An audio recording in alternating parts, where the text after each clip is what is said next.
Hey guys, இன்றைக்கி நம்ம வீடியோவில் என்ன பார்க்க போகிறோன்னா, நம்ம காக்டெயில் வளர்த்துட்டு இருந்தோம். அந்த காக்டெயில் பார்த்திங்கன்னா முட்டை வச்சுருந்தது.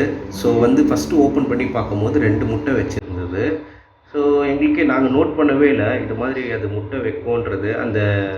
அந்த ப்ரீடிங் பாக்ஸ்லாம் வாங்கி வைங்க, வாங்கி 1 இயர் ஆகிட்டுன்றதுனால ஸோ நான் ப்ரீடர்கிட்ட கேட்டேன். ஸோ நீங்கள் வைங்க, ஒரு ப்ரீடிங் பாக்ஸ் வைங்க அப்படின்னு சொன்னார். நாங்களும் வாங்கி ஒரு ப்ரீடிங் பாக்ஸ் வச்சோம். கிட்டத்தட்ட ஒரு 10-15 டேஸ் கிட்ட அவங்க உள்ளேயே போகல 2 பேரும். ஸோ இவங்க தான் மதர் எல்லோ. இவங்களுக்கு ஏன் எல்லோன்னு பேர் வச்சோன்னா, அவங்க எல்லோ கலரில் இருக்காங்களே, அதனால் எல்லோன்னு பேர் வச்சுட்டோம். அவர் கிரே கலரில் இருக்கிறதுனால கிரேன் பேர் வச்சுட்டோம். ஸோ சிம்பிளாக இருக்கும்ன்றதுனால, கூப்பிடுவோம் சிம்பிளாக இருக்கும் அப்படின்றதுனால. ஸோ அதுக்கப்புறம் பார்த்திங்கன்னா நம்மளை பக்கத்துலேயே விடலை அவங்க 2 பேருமே. அந்த எங்கே நம்ம எடுத்துகிட்டு போகிறோன்றதுனால அப்படியே பொத்தி பார்த்துக்கிட்டாங்க. இருந்தாலும் நாங்கள் அவங்க கொஞ்சம் இதுவாகிற டைமில் எடுத்து பார்த்தோம். எக்கு பார்க்க நல்லா தான் இருந்தது. ஸோ நம்ம கையிலலாம் தொடக்கூடாதுன்றதுனால க்ளவுஸ் போட்டோம். ஸோ 21 டேஸ்க்கு அப்புறம் பார்த்திங்கன்னா எக்லேருந்து நம்ம குட்டி காக்டெயில் சிக்ஸ் வர ஆரம்பிச்சிட்டாங்க. ஃபஸ்ட்டு 2 சிக் வந்தாங்க. ஸோ நாங்கள் 3 டேஸ் நாங்கள் நோட்டே பண்ணல. ஸோ அந்த 3 டேஸ்க்குள்ளே பார்த்திங்கன்னா 2 எக் ஓப்பன் ஆகிடுச்சு. ஃபோர்த் டே நாங்கள் பார்த்தோம். ஃபோர்த் டே பார்க்கும்போது பார்த்திங்கன்னா 3 எக்கில் இருந்தும் சிக்ஸ் வந்துட்டாங்க. ஸோ அது பார்க்கவே நல்லா இருந்தது. So 5th day by day நாங்கள் அந்த வீடியோ எடுக்கணும் அப்படின்னு நினச்சோம். ஸோ அந்த வீடியோ எடுத்திருக்கோம். நீங்கள் அந்த வீடியோ கண்டினியூவாக பார்த்தீங்கன்னா டே பை டே அவங்களோட இம்ப்ரூவ்மெண்ட் எப்படி இருக்குன்றது உங்களுக்கு தெரியும். ஸோ இது 6th day by day improvement நல்லாவே இருந்தது. நாங்கள் ஆக்சுவலி வாங்கும்போது குட்டியாக தான் இருந்தாங்க. இந்த ஒரு 15-20 டேஸ் இருக்கும்போது நான் அவங்க 2 பேரையும் வாங்கிட்டேன், நம்ம எல்லோவையும் கிரேவையும். அவங்க 2 பேரை வாங்கிட்டு ஸோ ஃபீட் பண்ணுறதுக்கு ரொம்ப கஷ்டமாக இருந்தது. எங்களால் ஃபஸ்ட்டு ஒரு 2-3 டேஸ்க்கு எங்களால் ஃபீடே பண்ண முடியல. அவங்களுக்கு அந்த சிரிஞ்சில் வச்சு ஃபீட் பண்ணணும் அப்படின்னு சொல்லி கொடுத்தாங்க. அது ரொம்பவே கஷ்டமாக இருந்தது.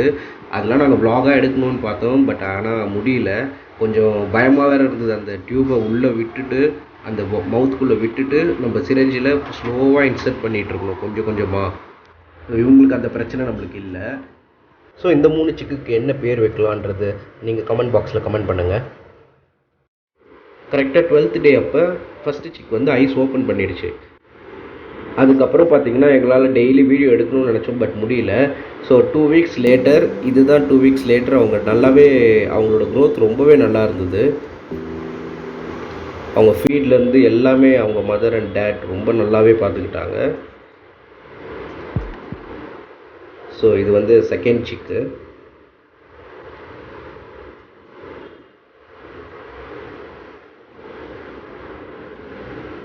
ஆனால் நாங்கள் வாங்கிட்டு வந்தப்போ க்ரோத் கொஞ்சம் ஸ்லோவாக தான் இருந்தது. அவங்க பேரண்ட்டோட ஃபீடுன்றதுனால ஸோ க்ரோத் பக்காவாக இருந்தது, நல்லாவே க்ரோத்தாக இருந்தது. 2 வீக்ஸ்க்கு நல்லாவே க்ரோத் இருந்தது. ஸோ இது பார்த்திங்கன்னா 3 வீக்ஸ் லேட்டர் நல்லாவே அவங்களுக்கு அந்த அந்த ஃபெதர்லாம் நல்லாவே வந்துருந்தது. நம்ம கூப்பிட்டா ரெஸ்பாண்ட் பண்ணாங்க நல்லாவே. இதுதான் 1 month லேட்டர். நல்ல க்ரோத் சூப்பராக இருந்தது. 1 monthல நல்ல க்ரோத் ஆயிடுச்சு. எல்லோ பார்த்திங்கன்னா நம்ம கூட நல்லா விளையாடுவான். ஆனால் கிரே கொஞ்சம் கோவக்காரன், நம்ம கூட விளையாடவே மாட்டான். ஸோ கடைசியில் அவங்களோட ஃபேமிலி இதுதான். ஸோ இந்த வீடியோ பிடிச்சிருந்ததுன்னா லைக் பண்ணுங்கள், ஷேர் பண்ணுங்கள், கமெண்ட் பண்ணுங்கள், மறக்காமல் சப்ஸ்கிரைப் பண்ணுங்கள் நம்ம சேனலை.